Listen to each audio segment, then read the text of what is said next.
right decisions to drive those runs in, move their base runners over. So some positive things there. But these, like you said, they got to get home and find out a way to win games. They've got to figure it out without question. The time is now. Red Sox now 14-12. Can I just tell you how much I enjoy this time of year in Boston? Can I just tell you, really, again, the last 24 hours, here's what has been going on in the city of Boston in the last 24 hours. First of all, the NFL draft is tonight. As you know, we'll have it for you on 98.5 The Sports Hub, starting Jimmy Stewart at 7 p.m. sharp. 7 sharp. Well, if you get out on time, yeah. Okay, with Joe Murray and Alex Barth, they'll carry you right through. The Patriots with the number 3 pick in the draft. Now, again, that is obviously reflective of the fact that the Patriots really had a terrible year, which in and of itself is not a good thing. But the draft pick number 3 is exciting. Tonight, the Patriots on the stage. Last night, the Bruins, Game 3 of their playoff series. We also had that on 98.5 The Sports Hub. In Toronto, the richest franchise in the NHL, the Bruins on the stage. Celtics, Game 2 against the Miami Heat over at the Garden with the best record in basketball during the regular season. Favorites to win the championship. Celtics under the spotlight on the stage. Then we have the Red Sox. 2 games in the last 24 hours, basically. They split them. They won one and lost one. We'll try to discuss them both. But I have to admit, and you all know this, that talking about the Red Sox right now is a little like standing in front of the big board and getting pelted by foam footballs and magic markers. Having people just rifle bullets at you. That's what it's like. But nonetheless, we are going to do it. 617-779-0985. We have a lot to get to. It's a full program. Is this our only full one of the week, Jimmy? Oh, no, we had Carabas' full one the other night. And I believe we're live tomorrow with the Baseball Roundtable. Indeed, I just meant up to now. This is our. I thought, for some reason, I thought this was our first full show of the week, but it isn't. In any case, I'm still giggling from the big board. Oh my gosh! It is. It's tremendous. Again, and talking about the Red Sox is like standing in front of a proverbial shooting gallery. Oh, it is. It's that kind of experience right now. No! They lose today. Bang! 6-4 to the Cleveland Guardians. As you heard Dave O'Brien say right there, the Red Sox now 14-12. And let me just add this into the discussion because it does sort of indicate how little it takes to matter in baseball in this day and age, given the poor play, really, I would say, all across baseball, some of the wretched teams that are out there.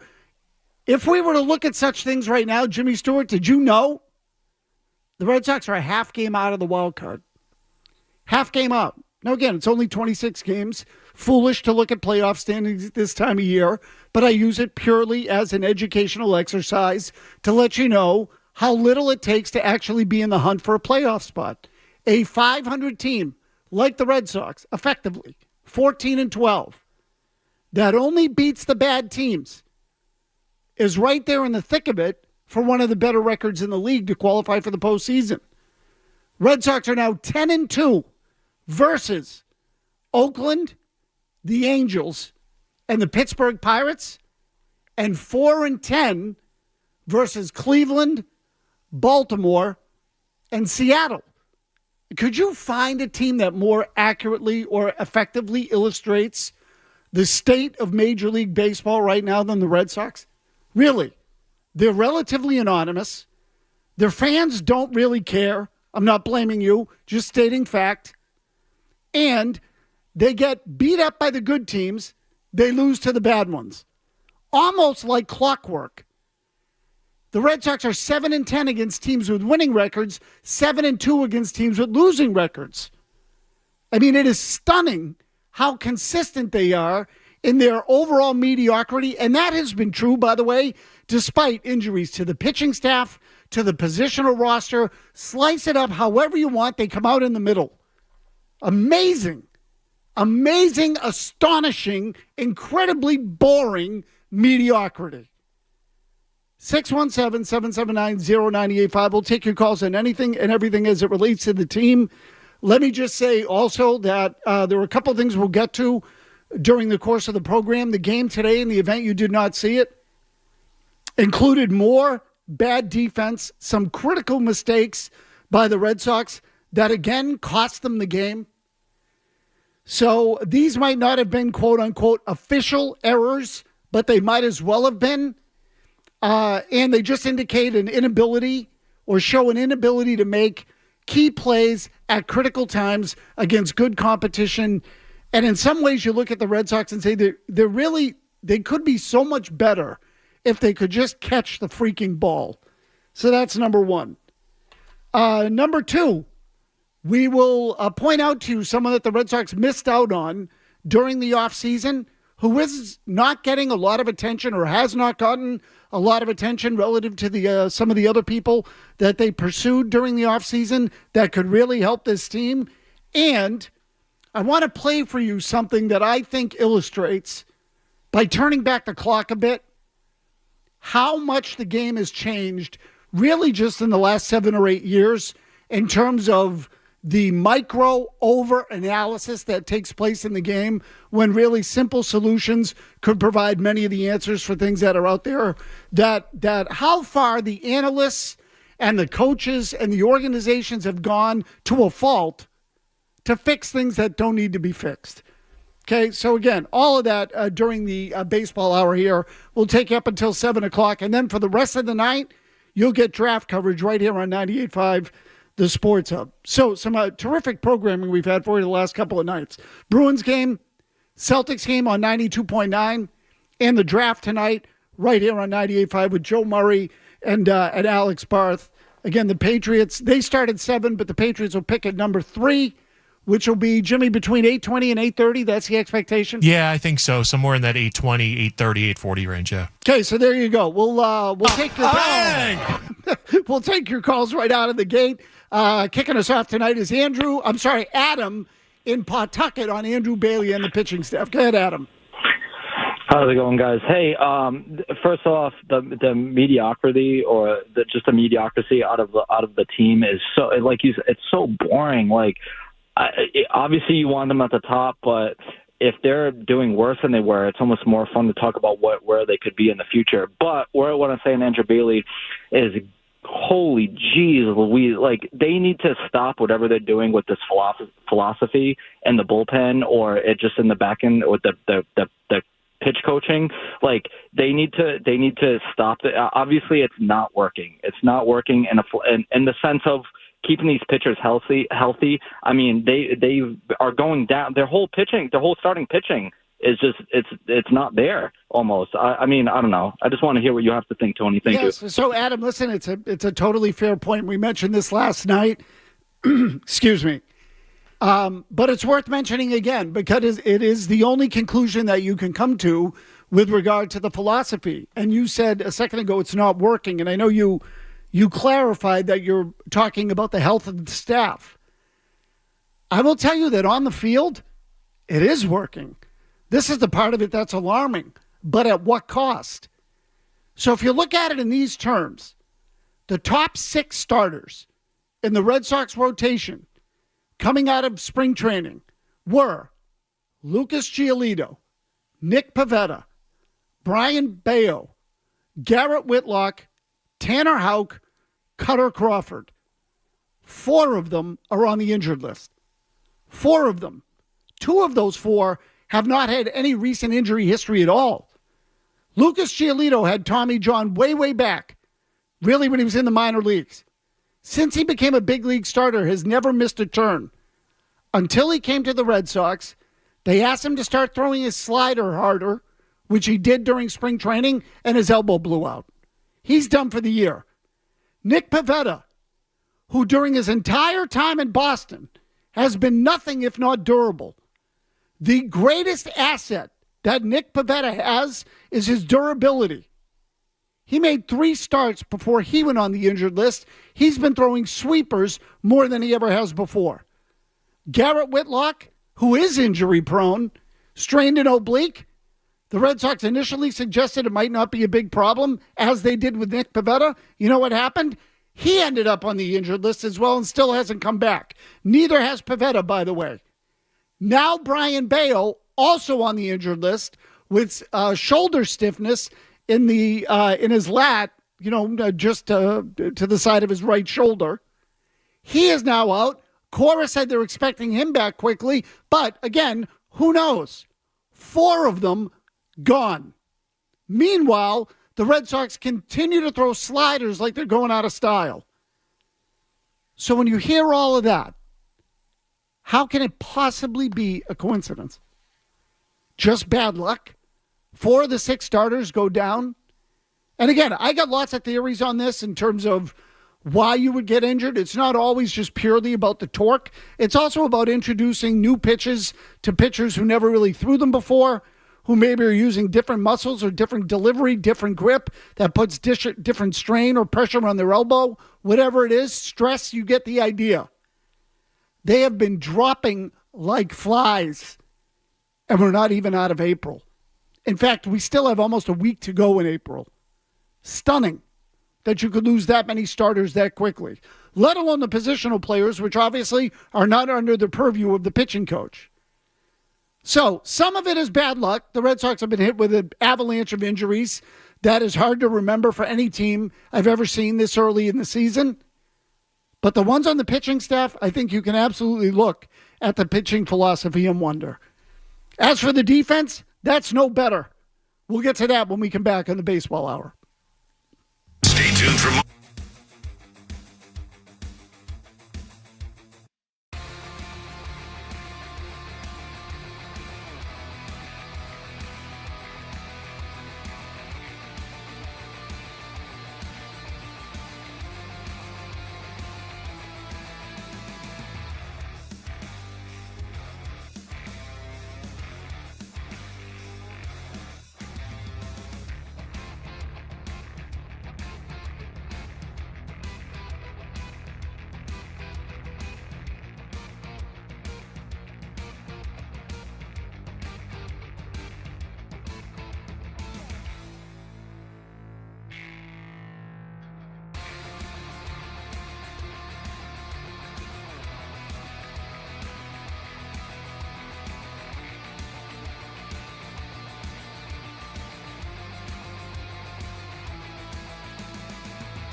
Two down. And a shot to right field deep. Way back. It is gone. Ramirez with a grand slam. You just kind of feel that coming, couldn't you? Gosh, he's just such a good hitter, and all those foul balls. As a hitter, the more you foul off pitches, the more you get to see what Chase Anderson has, the more comfortable you're going to get in the box. When you're a guy like Jose Ramirez, that's never a good thing. On the 10th pitch of the at-bat.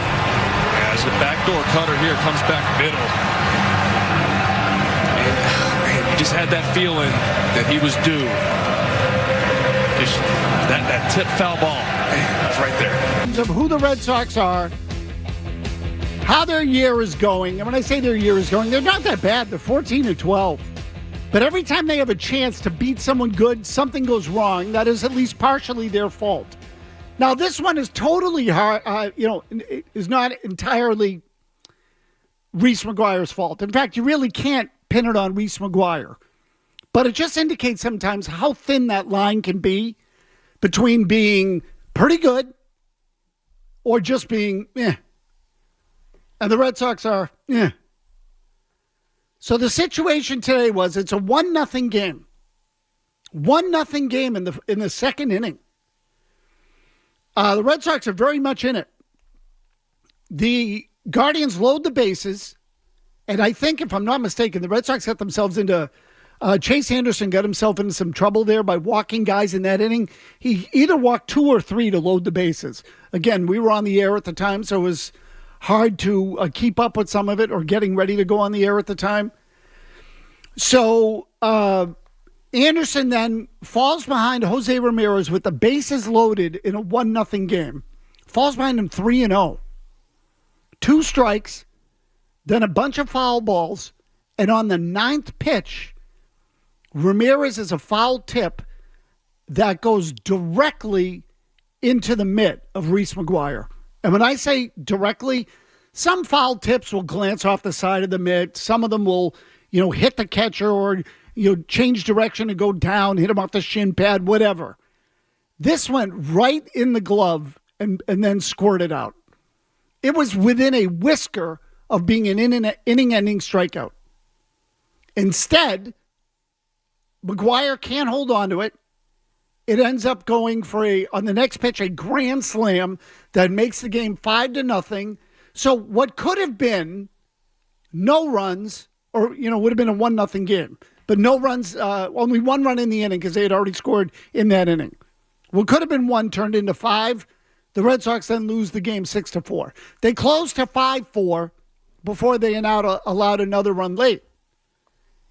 And that other run, the Red Sox did make 2 more errors today, by the way, both by McGuire, who, again, also dropped the foul tip, which was not an error and typically is not. But the point is, just a few plays behind the plate could have completely changed the game. Jimmy, how did the Guardians score that other run? Do you remember? Can you play that one for us? The lanky right-hander with a 1-1. Runner at first taken off and a drop. Runners trying to score from third. Here's the flip and nobody there. And Ramirez scores. Naylor down to third. And Ramirez comes scampering home. He didn't need a lot of light there, but he took advantage. Yeah, Chris Martin's got to cover home on this. Runner on third base. That ball also can't be dropped by Reese McGuire. He's trying to catch that, get rid of it. And it's almost like Chris Martin took his eye off of that and then couldn't get to home plate. Ramirez just beats him there. That's a big run. Overall, that's just a sloppy play right there. Yeah, by the catcher and the pitcher. So that was the run that made it 6-4, and it was a big run in the game. Instead of being down 1, you're now down 2.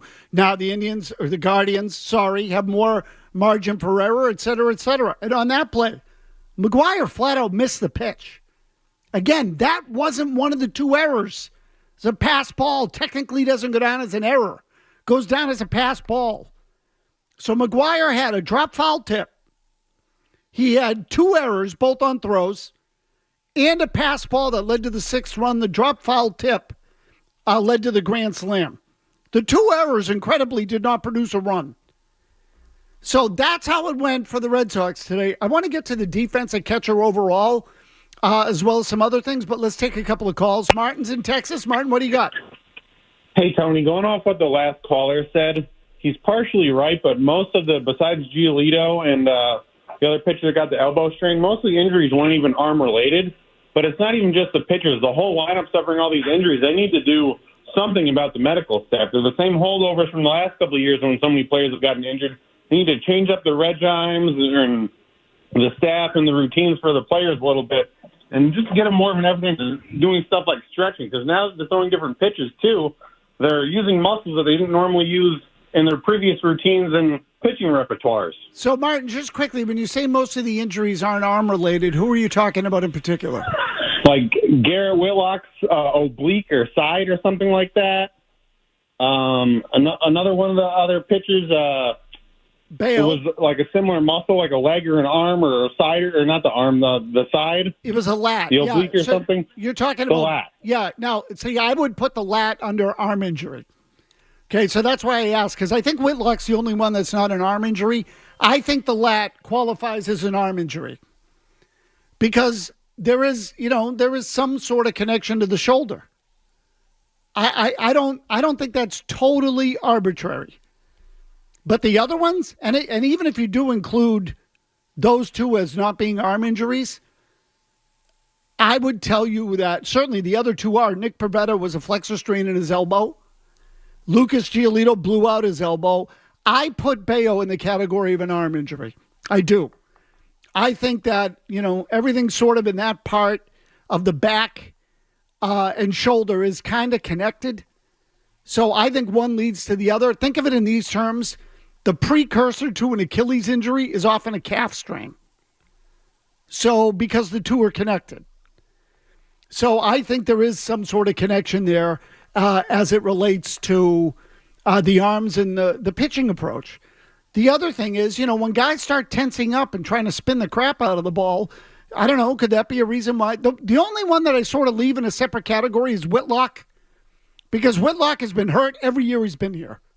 Every year. And the Red Sox keep insisting that he can be a starting pitcher, which blows my mind. In the bullpen, he seems to stay healthy for the most part because they minimize the workload. As soon as they put him in the rotation, he breaks down. As soon as you start asking him to throw 100 pitches every 5 days, he can't hold up. Yet they keep putting him in the rotation, which blows my mind. So we're going to do headlines here. I see Joe in Rhode Island on the line wants to talk about Yoshida, which we'll get to when we come back. So, Joe, sit tight because there is a story with Yoshida, which is really more of a story about Alex Cora. But we'll get to that when we come back on the Baseball Hour. Kevin Majori has your headlines. Sports Hub headlines. The NFL Draft finally gets underway at 8 p.m. tonight from Detroit. The Chicago Bears are first on the clock and are expected to select USC quarterback Caleb Williams. Patriots, they have the third overall pick, and Tom Curran of NBC Sports Boston says expect the Patriots to take Drake May at number 3 unless someone, like the Vikings or the Giants, makes them an offer they just can't refuse. The Celtics fell to the Miami Heat last night in Game 2 of their playoff matchup 111-101. Tyler Hero had 24 points in the win, including going 6 of 11 from 3. Game 3 of that series is Saturday night in Miami. Brad Marchand had 2 goals, and Jeremy Swayman made 28 saves on 30 shots in the Bruins' 4-2 win over the Leafs last night in Toronto. Bees now a 2-1 series lead in that. Game 4 also on Saturday night, that one in Toronto. And the Red Sox fell to another good team, the Cleveland Guardians, 6-5 today. Jose Ramirez had a grand slam in the second inning that helped Cleveland get the series victory over the Sox. The Sox return to Fenway Park tomorrow night to kick off a 3-game set with the Chicago Cubs. Sports Hub headlines are brought to you by Cross Insurance, known for building winning partnerships with teams of all sizes. The official insurance broker of the Red Sox, Bruins, and Patriots. Visit crossagency.com. Cross Insurance, your team, your choice. I'm Kevin Majori on Boston's Home for Sports 98.5 The Sports Hub. Your next update in 30 minutes.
on the baseball hour. I had a caller on the line a minute ago, wanted to get to Masataka Yoshida. I don't know if that's still him, Joe in Rhode Island. It might be him. Joe, is that you? Would you want to talk about Yoshida? Yes. What I was going to say is, with this offense struggling to score as many runs as they can, I know the last 2 days have been a different story. I feel like you need his bat in the lineup. I get Ref Snyder's tearing the cover off the ball, but Ref Snyder's played some second base in the past. You can't tell me he's going to play a worse defensive second base than Valdez. And I think Yoshida's competent enough in left field. I mean, we dealt with Manny out there for 10 years, so it can't really get much worse. So you're wondering why he isn't at one of those spots is what you're getting at? Yeah, I think you stick Yoshida in left, Abreu can play the other corner, and Ref Snyder can play second base. Okay, so listen, I'll just add, I'm going to let you go. I'll just add quickly, Ref Snyder I don't think hasn't played second base in a long time. If he did, it was an emergency thing, and when the Red Sox first got him, I spoke with someone in New York who saw him play second base and says he can't play second base. They used him there. The Yankees did years ago. I don't remember if he's ever played it with the Red Sox, but I'll tell you, he's not a second baseman. He's not a bad outfielder. He's pretty good. He made a great catch in Seattle a couple of years ago in a game I did out there. It was fabulous. So I like Ref Snyder, and I also disagree with you on Yoshida in the outfield. He's a freaking butcher. He can't cover any ground, and honestly, Jarren Duran has covered a tremendous amount of ground in left field. I like Duran in left field. I think Duran's a good left fielder. Now, as it pertains to Yoshida, you are certainly wise to note that he's been absent from the lineup. The Red Sox had a stretch there, as we all know, where between the injuries to Trevor Story, Rafael Devers, Tyler O'Neill, and then Tristan Casas, they basically lost their 2, 3, 4, and 5 hitters. And yet, Cora kept Yoshida on the bench. He didn't put him in there. Mostly because he had to use someone else at DH. But this should tell you plenty. That they could have put Yoshida in the outfield. They could have done that. They elected not to. Cora was asked about it by Chris Cotillo of Mass Live last night before the game. I meant to play this last night, but with the short show, we didn't get to it. Here is the exchange he had with Cotillo, and I want you to pay particular attention to the tone, or I'll even say tension, in Cora's voice. How would you describe Massa's role right now? It's not really DH, man. Like, I don't know what the big deal is. Like, O'Neill had to DH yesterday. Rafi had to DH today. He'll DH tomorrow. You know, like, I don't get it. You know, like, it just happens that T.O. came out of the IL and Rafi can't play third today. So he's not DH. Our outfield is O'Neill, Abreu, and Duran. So, yesterday and today, he was ready to play, but we can't play for him. So, how you see it? Just that. People are wondering. Honestly, like, that one bothers me because it's very simple. If you look at the lineup and where we act roster-wise, I cannot have 2 DH. Right. You know, I wish I had 3. You know, so sorry about that. Like that one, I don't know the angle or what we're trying to accomplish here, but for me, I'm very fair with you guys as far as like being honest and letting you guys know what's happening in the clubhouse, and that one, it's throwing me off guard, to be honest with you. That's why we asked. Yeah. Okay, so again, now Cora kind of irritated with the question, which feels to me like more of a Cotillo issue than a Cora issue, because the way he says it, like, I don't know what's your angle, what are you trying to get at, that sort of thing. But the fact that Cora reacted to it the way he did tells me that, he's agitated with something. Now, it could be the fact that he's got a suck team with, a multiple DHs and guys that he can't put in the field that limit his flexibility as a manager, which has been true now for 3 or 4 years, or 3 years. Cora obviously wasn't here he was here in 2021. 21, 22, 23, 24. That's 4 years. 21, he was here. Yeah, he wasn't here in 20. The pandemic year, he was suspended. So, but they have had flexibility limitations on that roster now for some time. And just remember, in spring training, Cora said Yoshida would still play some outfield. But now they don't want to use him in the outfield, and we're on April 25th. He's played 1 inning in left field this year. Okay, so now look, I happen to agree with him. I think Yoshida's a DH. And maybe this is all a way of going back to Chaim Bloom. Maybe that's what irritates Cora about the question. That Yoshida is making $18 million a year. He's nothing more than a DH. And the Red Sox have had some injuries that required O'Neill to play a game at DH and then Devers to play a game at DH. You get the idea. And by the way, Emmanuel Valdez is another DH. He's gotten better at second base, but he's still not good. So let's not delude ourselves into thinking that. But Tony, it's a fair question. Connor Wong played first base today, did he not? Or at least went into the game to play first base at one point. So, I'm sorry, Jimmy. No, it's your show. Go ahead. Dahlbeck started the game at first base, but then Wong went in to play it later. So they're shorthanded there, too. Go ahead. What were you going to say? I was going to say, I think it's a fair question when you have a player who played 140 games, 89 in left field, who hit 290 last year, when your offense seems to need some sort of a spark. And if Yoshida's a platoon player, which I think he's better than that because of the way that he handles the bat, why isn't a 290 hitter last year in your lineup? And especially since he hit the home run in Pittsburgh, he seems like he's getting the flow, unless they're trying to pace him throughout the season. But still, 290 is 290 over 140 games. Yeah, listen, a legitimate question. I am more... What struck me about is the way Cora answered it, because I didn't think it was the kind of question that should warrant the response that Cotillo got. Like, Cora sounds agitated. And again, maybe it's just with Cotillo. I suppose we could ask Chris. You know, he's contributed to the show. We had him on last week. So by phone. But it's a fair question. Totally is. Oh, yeah. No. Jimmy, I'm not saying the question's not legit. And I'm not yelling at you. It's a totally legitimate question, 100%. 100%. But the fact that Cora got his back up about it, what was it that got his back up? Does Cora have control of the lineup card, Tony? Could be. Could be that, meaning that he's hearing from management. I do wonder whether there's been some pushback there. For example, Raphael is now playing shortstop every day. Initially, Craig Breslow said they weren't going to play Raphael at short. I think Cora won that one.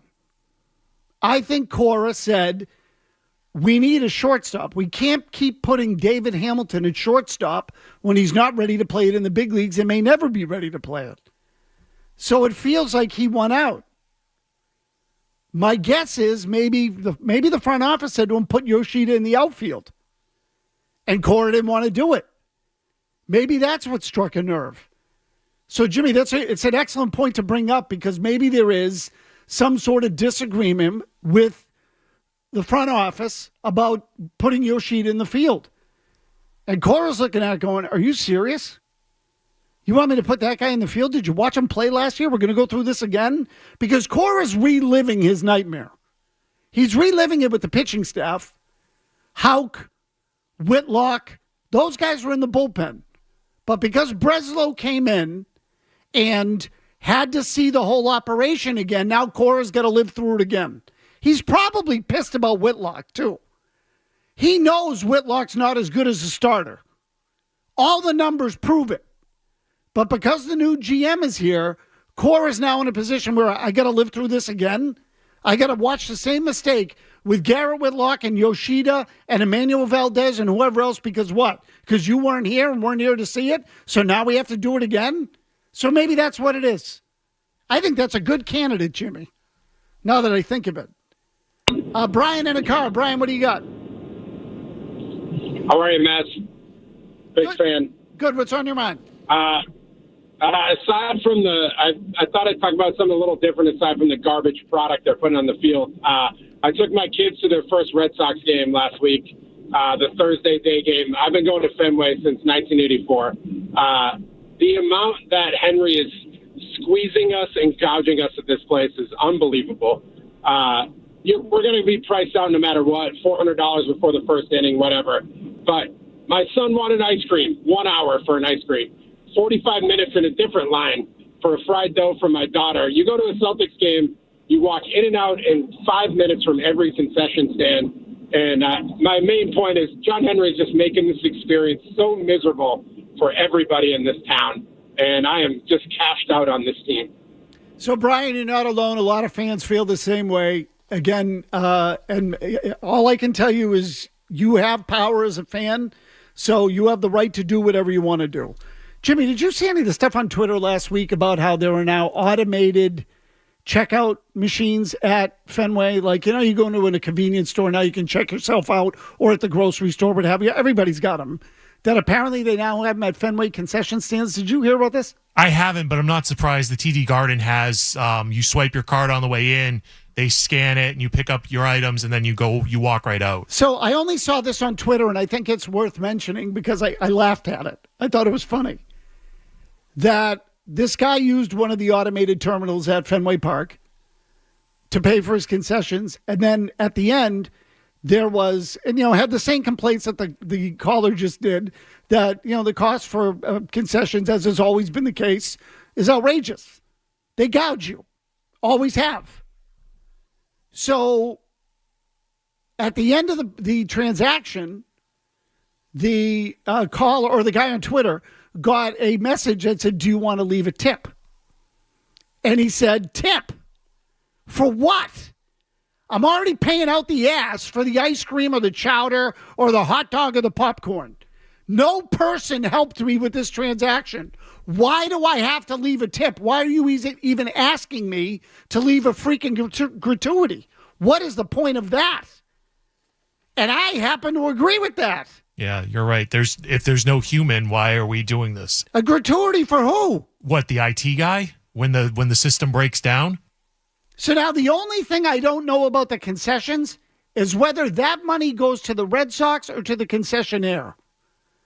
And the reason I ask that is because years ago, the concessionaire used to pay for the contract and then would sell the stuff in the ballpark. You follow me?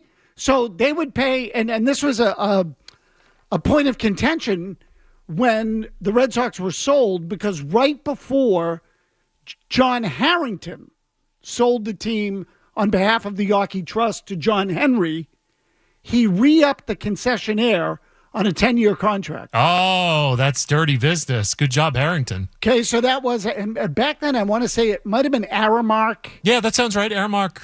For a second there I was going to say Harry M. Stevens, but I don't think that was it. Harry M. Stevens, I think, was years and years and years ago. I think it was Aramark that he re-upped on a 10-year deal. So I think the way it works is Aramark, it's like TV rights. You pay the flat rate for the right to sell the concessions, and then you recoup whatever it is that you sell in the ballpark. Okay, so there's, sort of they basically lease out the concession stands, if you think of it that way. Anyway, so I don't know how that works now, whether or not the Red Sox are in charge of their own concessions and recoup all that money. But now you have to leave a tip at an automated checkout? No, thanks. I mean, that seems ridiculous. I want to play one more thing from you that goes back earlier in the week. That just goes to show you how stupid and micromanaging baseball has become. It's from several years ago on the FS1 pregame show, but I saw it on Twitter the other day. Again, I spent some time on Twitter. What can I tell you? It's your mistake. I know. I'm not proud of it. But I thought this was an interesting thing, which we'll get to when we come back. This is the Baseball Hour with Tony Maz. Spring into savings at Bernardi Toyota with our lowest prices of the year.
Welcome back to the Baseball Hour. Time for Between the Line. Must be 21 plus. Relax responsibly. Corona Extra Beer, imported by Crown Imports, Chicago, Illinois. Red Sox looked for a number of pitchers during the offseason. Didn't sign any of them, except for Lucas Giolito, who never pitched an inning for them before he blew out his elbow. The guy that most everyone wanted was Yoshinobu Yamamoto, who's with the Dodgers, $325 million. But, Jimmy, do you remember there was another Japanese pitcher whom the Red Sox were linked to? Do you remember? I don't, but I remember he signed with the Cubs. Very good, Jimmy. Shota Imanaga, left-handed pitcher who's 30 years old, and I mention it because he did sign with the Cubs. He's going to be pitching at Fenway Park tomorrow night. Oh. So he's part of the Between the Lines report for tomorrow. Did you know that in 4 games with the Cubs, Imanaga, 3-0, 0.84 ERA. Huh. 21 and a third innings, 21 strikeouts, 2 walks. He's given up just 2 runs. And again, strikeout to walk ratio is 10.5 to 1. So struck out 21 guys, 2 walks, only 14 hits, and 2 earned runs in 21 and a third. And I'm pretty sure that the Cubs subscribe to the Craig Breslow, Andrew Bailey philosophy of pitching backwards. They do. So he would have fit here. And you know how much the contract was? Oh, I bet it was very short money. 4 years, $53 million. Oh, yeah, I can't afford that. Sorry. 4 years, $53 million. Another guy apparently was too rich for the Red Sox blood or didn't want to come here because they suck and thought he had a better opportunity with the Cubs. He did. Okay, so here's what we're going to do. We're going to play this last piece of sound for you to break. This was Pete Rose on the FS1 pregame show, I think it was 7 or 8 years ago. 2016 NLCS. It's one of my favorite pieces of video and sound. Okay, and I want you to listen to it because while the Red Sox are toying with their pitching staff, and Pete Rose is obviously speaking as a hitter, but as the Red Sox are toying with their pitching staff, spin rate, RPMs, extra pitches, we want nasty stuff in the zone. But the point is the over-analysis from the analysts and everybody else about how to get the max out of your ability. Jimmy Stewart said in one of these discussions recently, whatever happened to just moving the fastball around the strike zone? Fastball up, fastball down, fastball away. Find out where the weak spots in the strike zone are for that particular hitter. Where are the hot zones? Where are the cold zones? Stay away from the hot, go to the cold. Okay, apparently that wasn't detailed enough for the analysts who had to get more complex. Listen to Pete Rose talk about hitting, and then after that, Kevin Majori will have your headlines. Remember, draft coverage tonight, beginning at 7. Joe Murray, Alex Barth, right here on 98.5. We'll catch you tomorrow. When you get into a lull, you never admit you're in a slump. Don't ever let a pitcher tell you you're in a slump. I would tell people you do 1 of 6 things when you get into a lull. You know what they are? Yeah. Okay? No, tell me. All right? Closer to the plate. Further away from the plate. Up in the box.